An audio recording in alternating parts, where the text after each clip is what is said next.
हैन कसले कसलाई धेरै आरोप लगाउन सक्ने भन्ने हिसाबबाट उद्धत भएको जस्तो देखियो र यहाँ सत्ता पक्षको तर्फबाट बोल्नुहुने माननीय गणेश पराजुलीज्यूले बोल्ने क्रममा भरौटे भन्ने शब्द पनि प्रयोग गर्नुभयो र यस्ता शब्दहरू आगामी दिनमा हामीले प्रयोग नगरेको राम्रो म सबैजनालाई यो अनुरोध गर्न चाहन्छु।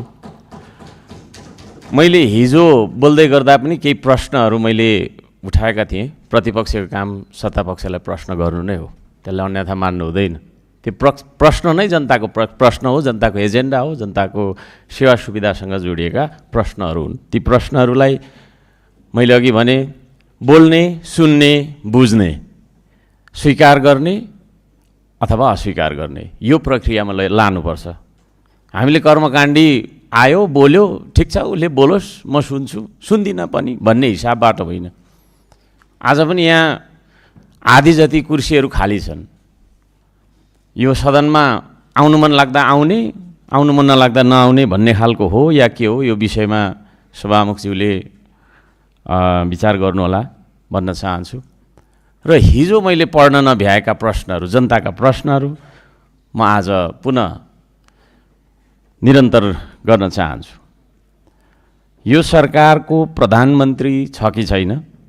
छ भने प्रधानमन्त्रीले सदनलाई सम्बोधन गर्नुपर्छ कि पर्दैन? सांसदहरूले उठाएका प्रश्नहरूको सरकार प्रमुखको हैसियतले उत्तर दिनुपर्छ कि पर्दैन? संसदमा उभिएर सांसदहरूको उत्तर नदिनु भनेको जनताका प्रश्नहरूको उत्तर नदिनु भन्ने बुझिन्छ। जनताका प्रश्नको उत्तर दिन नसक्नु भनेको अयोग्यता र असक्षमताको नमुना हो। के हाम्रो प्रधानमन्त्री अयोग्य र असक्षम बन्नुभएको हो त? जनता सरकारदेखि नै असुरक्षित महसुस गरिरहेका छन्। यो बेला जनता सरकारसँग डराएर बाँच्नुपर्ने हो। यही हो त लोकतन्त्र? जनताको जीवधनको सुरक्षा गर्न नसक्ने, सीमा रक्षा गर्न नसक्ने सरकारलाई कसरी सफल सरकार भन्न सकिन्छ? सीमावर्ती क्षेत्रमा छिमेकी मुलुकले गरिरहेको निर्माण कार्य नेपाल सरकारलाई सोधेर गरिरहेको हो या आफू खुसी निर्माण गरिरहेको हो? उदाहरण हामी महाकाली नदीको पारिपट्टिको तटमा भइरहेको निर्माणलाई हामी देख्न सक्छौँ। सरकार किन मुखदर्शक बनेको छ? यसको उत्तर सरकारले सदनलाई अथवा पत्रकार सम्मेलन गरेर जनतालाई दिएको राम्रो। बोल्न नसक्ने भगवानका मन्दिरहरू, गुम्बा, गिर्जाघर र विद्यालयहरू भत्काउनुको कारण के हो? कि यो सरकार निर्जीव सरकार हो जो जीवित जनताका जीवन्त आस्था, मान्यता, संस्कार र संस्कृतिलाई मेटाउन कसम खाएर आएको छ? सरकारले जताततै भत्काएको, तोडेको, फोडेको मात्रै देख्दा जनता आतंकित छन्। आज लगानीकर्ता व्यवसायी निरुत्साहित छन्। व्यवसायीहरूमा आतंक फैलिएको छ। देशको अर्थतन्त्र समाप्त गर्ने सरकारी योजना हो कि के हो यो? युवाहरूलाई स्वदेशमै राख्ने भाषणले चुनाव जितेका सरकारको रोजगारी सम्बन्धी के छ त योजना? डोजर आए छाती थाप्ने बाचा, बाचाले चुनाव जितेकाहरूलाई बाचा पुरा नगरेको आरोपमा मुद्दा लाग्छ कि लाग्दैन? हामीले गरेका चुनाव ताका गरेका प्रतिबद्धताहरू पुरा नगर्दा हामी सबैलाई मुद्दा लाग्नुपर्छ कि पर्दैन? हाम्रो नैतिक धरातल कति बलियो छ? नैतिक धरातलमा हामी उभिन्छौँ या उभिँदैनौँ? समन्वय, सहकार्य र सन्तुलन गुमाएर सरकारले शान्ति सुव्यवस्था कायम गर्न सकेको छैन। देशैभरि जनता आक्रोशित र आन्दोलित छन्। आज आत्महत्या गर्ने सम्मको बाध्यता सरकारले निम्त्याएको छ। अब कसरी शान्ति सुरक्षा कायम गर्छ यो सरकारले? विदेशी ऋण, डोजर, आतंक, प्रहरीको लर्को, बुट, लट्ठी र बन्दुक मात्रै देखाएर सरकारले कस्तो खालको सुशासन र विकासको नमुना देखाउन खोजेको? वीरगञ्ज, गण्डक चोकदेखि मितेरी पुल, बुटवल, हेटौडा, काठमाडौँका सामाखुसी, सीतापाइला लगायत देशैभरिका स्थानहरूमा बाटोको मापदण्ड भन्दै घर भत्काउँदै आतंक फैलाउँदै जनताको निजी सम्पत्ति माथिको आक्रमण कहिले रोक्छ यो सरकारले? कि सबै घर भत्काएर बालुवाको रासमा देशको विकासको खाका कोर्ने हो? यसको उत्तर हामीलाई चाहिन्छ। दृष्टिविहीनहरूका र असहाय रोगी, अपाङ्गता भएका व्यक्तिहरूका लागि सरकारले के त्यस्तो विशेष योजना अगाडि सारेको छ? नेपाल आफैमा बहुसांस्कृतिक पहिचान बोकेको सांस्कृतिक देश हो। ताप्लेजुङको मुकुमलुङ पाथिभरा देवी दर्शन गराउने न्युमा केवल कार निर्माणको नाममा धार्मिक, सांस्कृतिक र प्राकृतिक सम्पदामाथि केही सीमित व्यक्तिहरूको स्वार्थमा भइरहेको अतिक्रमणलाई किन देखेन यो सरकारले? कहिले रोक्ने त्यो विनाशलाई? आम जनताले तिरेको राजस्व, राज्य कोष, विकास निर्माण र सुशासनमा लगानी गर्नुपर्ने हुन्छ। सहकारी ठग्नेहरूको जायज यथाबाट असुलेर तिर्नुपर्ने पैसा अहिले राज्य कोषबाट सहकारी पीडितलाई तिर्ने निर्णय सरकारले गरिरहँदा सरकार कुन बाटोमा छ? आज हामीलाई उत्तर चाहिन्छ।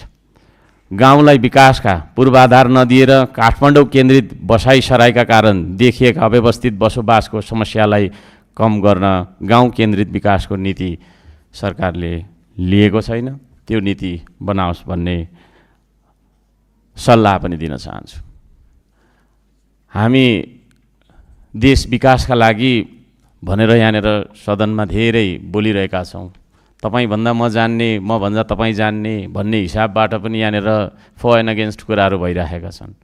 तर मलाई लाग्छ हामीमा के कमजोरी भयो? उत्तरतर्फको छिमेकीले हामीलाई 100-200 वर्ष अगाडि गइसक्यो छोडेर। दक्षिणतर्फको छिमेकीले पनि हामीलाई थोरैमा 80 वर्ष छोडिसक्यो विकासको दौडमा। हामीमा के कमजोरी भयो? मलाई लाग्छ नेपालीमा एउटा समस्या छ, हामी इमान्दार छैनौँ। हामी आजदेखि इमान्दार बनौँ। म सबै नेपाली दाजुभाइ दिदीबहिनीहरूलाई अनुरोध गर्न चाहन्छु, हामीलाई केही न केही ठग्नु छ, केही न केही छल्नु छ है। एउटा सानो कर्मचारीदेखि लिएर राजनीति गर्ने तपाईँ हामी जस्ता झुटो बोल्नु छ, मौका यही हो भनेर मौकामा चौका हान्नुपर्छ भन्ने हाम्रो मनोविज्ञानका कारणले गर्दाखेरि आज जति नै राम्रो नीति हामीले बनाए पनि, जति नै राम्रो कार्यक्रमको बारेमा छलफल गरे पनि हाम्रो नियत ठिक नभएको कारणले नेपालीले उन्नति गर्न सकेन भन्ने निचोड चाहिँ मेरो हो। त्यसो भएको कारणले गर्दाखेरि बिना स्रोतका सम्पत्ति जोड्ने, भ्रष्टाचार गर्ने, आर्थिक भ्रष्टाचार, नीतिगत भ्रष्टाचारदेखि लिएर अनेक परेका छैन ठगी गर्ने, त्यो ठगीमा प्रत्यक्ष अप्रत्यक्ष रूपमा संलग्न बन्ने, त्यसको तपाईँको त्यसको प्रतिशतले हामीले चाहिँ के अरे आफ्नो जीव पालिराख्नुपर्ने यो चलनको हामीले अन्त्य नगरुन्जेलसम्म यस्ता सदनहरू थुप्रै गठन हुन्छन्, हामी जस्ता सांसद थुप्रै आउँछन् जान्छन्, सरकारहरू बन्छन्, विघटन हुन्छन्, तर हामीले प्रगति गर्न सक्दैनौँ। आज हरेक मान्छेलाई ठग्नु छ यो देशमा मैले देखेको। त्यसो भएको कारणले गर्दाखेरि यो ठग्ने चलनको अन्त्य नगरिकन, हामी इमान्दार नबनिकन नीति तथा कार्यक्रमको ठुलो यहाँ बहस भइराखेको छ। पुरानोले बनाएको नीति राम्रो कि नयाँले बनाएको नीति राम्रो? नयाँहरू भन्नुहुन्छ हामीले चाहिँ यस्तो गऱ्यौँ उस्तो गऱ्यौँ भन्नुहुन्छ, पुरानाले हामीले गरेको कपी गर्नुभयो भन्नुहुन्छ। तर ती सारा नीतिहरू तबसम्म सार्थक बन्दैनन् जबसम्म हाम्रो नियत सफा हुँदैन, जबसम्म हाम्रो नियत ठिक ठाउँमा आउँदैन। म यहाँहरू सबैजनालाई यो कुरा चाहिँ अनुरोध गर्न चाहन्छु, यहाँ एकले अर्कालाई अपमानित गर्न हामी यहाँ उभिएका होइनौँ। हामी सरकारलाई प्रश्न गर्छौँ, त्यसलाई सरकार पक्षले अन्यथा मान्नुपर्ने, प्रतिवाद गरिहाल्नुपर्ने भन्ने कुरा छैन। हामी सरकारलाई मार्गदर्शन देखाउँछौँ, हामी सरकारलाई यसो गरौँ उसो गरौँ भनेर सल्लाह दिन्छौँ। सरकारले पनि हामी मात्रै जान्ने भन्ने हिसाबले आफ्नै तपाईँको चाहिँ मनको गीतहरू लेखेर नीति तथा नियम कानुनहरू बनाउनु हुँदैन। हामीले दिएका सल्लाहहरूलाई तपाईँहरूले गम्भीर भएर स्वीकार्नुपर्छ। मैले अघि भने हामी यहाँ बोल्छौँ, बोल्नु त बोल्छौँ, त्यसपछि सुनिन्छ कि सुनिँदैन, सुनिन्छ कि बुझिन्छ कि बुझिँदैन, बुझिसकेपछि स्वीकार गरिन्छ कि होइन, कारणसहित स्वीकार गर्नुपर्छ। फेरि त्यत्तिकै साथीले बोल्यो भन्ने हिसाबले स्वीकार्ने पनि होइन, र कारणसहित अस्वीकार पनि गर्नुपर्छ। यस्तो भएको कारणले स्वीकार गर्न सकिएन भन्नुपर्छ। नीति तथा कार्यक्रम बन्दाखेरि होइन प्रतिपक्ष दलसँग छलफल गरिएको छैन, त्यतिकै खाका आयो, वाचन भयो, त्यो वाचन भएका खाकालाई हामीले स्वीकारिदिनुपर्ने, अनि भोलि नै तपाईँको चाहिँ गरिहाल्नुपर्ने भन्ने हिसाबले हतार कुदेर केही पनि हुँदैन। कुद्दै गरेको काम राम्रो हुँदैन। यो हाम्रो परीक्षा हो। कुद्दै परीक्षा लेख्दा के हुन्छ? त्यो मात्रा पुग्दैन, ह्यान्डराइटिङ राम्रो हुँदैन, बुझिँदैन भने जस्तो कुदेर हुँदैन। हामीलाई हतार त्यस्तो केही पनि छैन। बिस्तार गए अवश्य पुगिन्छ, हतार गरे भन्न सकिन्न भन्ने कुरा छ। बिस्तारै जाउँ। सरसल्लाह गरेर जाउँ। प्रतिपक्ष भन्ने बित्तिकै सत्तापक्षले भेट्नै नहुने, सत्तापक्ष भन्ने बित्तिकै प्रतिपक्षले चाहिँ भेट्नै नहुने भन्ने हिसाब होइन। तर पनि हामी विवेक प्रयोग गरेर, हामी मान्छे हौँ, मानवता प्रयोग गरेर हामीले चाहिँ नि के अरे सही र गलत छुट्याउन सक्नुपर्छ।